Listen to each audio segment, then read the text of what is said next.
Catus Maximus here, this time with a review of the DeWalt D28605 cement fiberboard shears. So these are the infamous shears that always seem to be outrageously expensive, considering that they're just a power drill with a different head on it.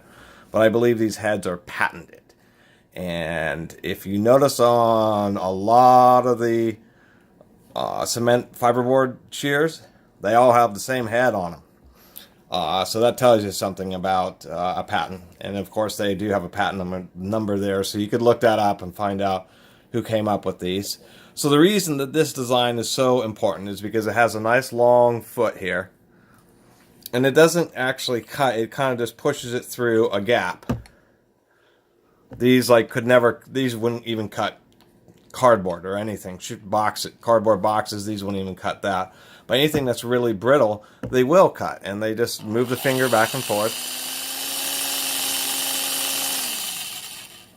The big deal about these is because of the way it crunches through the board, it doesn't make anywhere near the amount of fine dust. It makes some dust, but a lot of the particles remain larger and just fall to the ground like crumbles, rather than using a carbide jigsaw blade or a diamond tip circular saw blade. You just don't get these big clouds of real fine dust, which is dangerous. You need to wear a dust mask.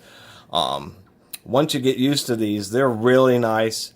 You can easily get them to cut straight. You learn how to compensate for the little edge. It helps prevent it from fraying.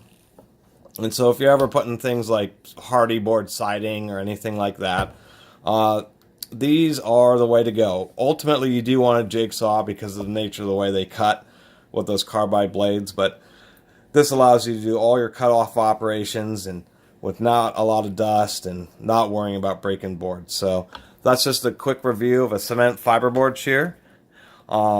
Just giving an overview of the operation.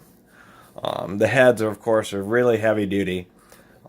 Solid block, machine block of aluminum. You can see all the machining marks on there. Kind of nice. And anyway, I believe this has a 6.5 amp motor. Almost forgot.